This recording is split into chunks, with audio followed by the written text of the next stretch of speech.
जबलपुर नगर निगम से जुड़े जनहित के मुद्दों को लेकर कांग्रेस पार्षद दल द्वारा सोमवार 2 फरवरी 2026 को दोपहर 3 बजे नौदरा ब्रिज पर नगर निगम सदन समानांतर का आयोजन किया गया। कार्यक्रम में शहर की मूलभूत समस्याओं जैसे नालों नलियों के माध्यम से घरों तक पहुंच रहे दूषित पेयजल, नर्मदा नदी में गंदे नालों के मिलने से हो रहे प्रदूषण, आउटसोर्स कर्मचारियों के वेतन भुगतान में भ्रष्टाचार, डोर टू डोर कचरा कलेक्शन की बदहाल व्यवस्था, निर्माण कार्यों में हो रही देरी, नक्शा पास कराने में आम नागरिकों को हो रही परेशानियों सहित कर्मचारियों से जुड़ी विभिन्न समस्याओं पर खुली चर्चा की गई। कांग्रेस पार्षद दल का कहना है कि नगर निगम की लापरवाह कार्यप्रणाली से आम जनता और कर्मचारी दोनों प्रभावित है, जिनकी आवाज को इस समानांतर सदन के माध्यम से जनमानस के सामने रखा गया। देखिए, हमें आखिर समानांतर सदन लगाने की आवश्यकता क्यों पड़ी? हमें जनता की सदन में जाने की आवश्यकता क्यों पड़ी? जनता को हमारे इस जनता दरबार में शामिल करने की आवश्यकता क्यों पड़ी? ये बड़ा प्रश्न है। और इस प्रश्न का उत्तर ये है कि जो मौजूदा नगर सत्ता है वो कुंभकर्णी निद्रा में, अपनी आंखें खोलने का नाम नहीं ले रही, वो सच का सामना करने तैयार नहीं, वो जनता की जो समस्याएं हैं, जनता की जो बुनियादी ज़रूरतें हैं, उनसे पीछा छुड़ाना चाहती, क्योंकि हाथ खिलाई शून्य। न जनता से किए गए वादों का कोई रता पता है, न जनता को डिलीवरी देने के नाम पर कहीं कोई इनके पास कोई रिपोर्ट कार्ड है, ना जनता के सामना करने के लिए इनके अंदर कोई साहस बचा।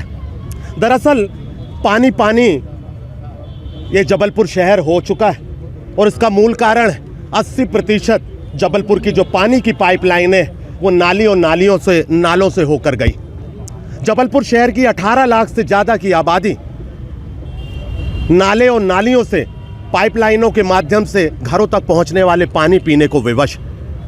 पिछले 10 साल में 150 करोड़ रुपए इन पाइपलाइनों की मरम्मत, दुरुस्तीकरण और नई पाइपलाइनों के नाम पर खर्च किया गया। 1800 करोड़ का बजट अभी है, इसके पहले 1500 और उसके पहले 1400। आप सोचिए कि ये पैसा जो है वो किसकी जेब में जा रहा है। जबलपुर शहर इस बात की नगर निगम सत्ता से स्पष्टीकरण चाहता है कि आप जो खर्च कर रहे हो उसका हिसाब दीजिए।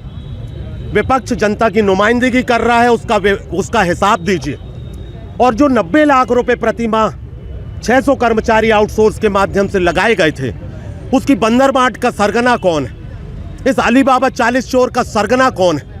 किसकी जेब में पैसा जा रहा है? तमाम विभागों में आउटसोर्स के माध्यम से, चाहे उद्यान हो, स्वास्थ्य हो, PWD हो, अतिक्रमण हो, सब जगह आउटसोर्स के माध्यम से पैसा कमाया जा रहा है। दरअसल परिस्थितियां बिल्कुल विपरीत है। आज विपक्ष ने समानांतर सदन के माध्यम से प्रश्नावली खड़ी की है। हम उम्मीद करते हैं कि शायद ये चेतें और आने वाले समय में ये सदन लगाने का साहस पैदा कर पाए। शहर में वर्तमान में इंदौर की घटना को लेकर जबलपुर शहर के नागरिक भी भ्रमित हैं। हम कांग्रेस पार्षद दल ने अनेकों बार धारा 30 की बैठक बुलाने के लिए सदन में जो ज्वलंत मुद्दों पर बुलाई जाती है उसको लेके हमने कई बार खत दिए। अभी लगभग 15 दिन पहले जब इंदौर का घटनाक्रम हुआ तो जबलपुर की क्या जल नीति है, जबलपुर में जल के विषय में आम जनता भ्रमित है, उसका भ्रम दूर करने के लिए हमने महापौर जी से मांग करी थी कि वो एक श्वेत पत्र लेकर आएँ और शहर की जनता को सदन के माध्यम से जानकारी दें। लेकिन वो उससे बच रहे हैं, वो सिर्फ झूठी घोषणाएँ कर रहे हैं, वो झूठा जल दिखा रहे हैं कि हमारी जबलपुर शहर की जनता पूरा जल कोई % दूषित नहीं है, पूरा अच्छा जल ग्रहण कर रही है। लेकिन ये सरासर झूठ है, क्योंकि महापौर अगर जल बिल्कुल हमारा सुरक्षित पी रही है आम जनता, तो सदन में क्यों नहीं बच रहे हैं, बात करने से क्यों बच रहे हैं? इसको लेकर हमने तय किया था कि अब हम समानांतर सदन लगाकर आम जनता के बीच में अपनी बात रखेंगे। शहर के ज्वलंत मुद्दे, चाहे वो जल की समस्या हो, चाहे आउटसोर्स में भ्रष्टाचार हो, चाहे डोर टू डोर में आम जनता जो परेशान हो रही है लगातार कचरे को लेकर, क्योंकि उसको प्रतिदिन के हिसाब से टैक्स पे करना पड़ रहा है, उस पर भ्रष्टाचार, ऐसे कई मुद्दे, नक्शों को लेकर आम जनता, शहर की जनता परेशान है। ऐसे कई शहर के ज्वलंत मुद्दे हैं जिस पे शहर के महापौर को जवाब देना चाहिए, लेकिन वो बच रहे हैं। इसको लेके हमने तय किया था और आज हमने नौदरा ब्रिज में समानांतर सदन लगाई है,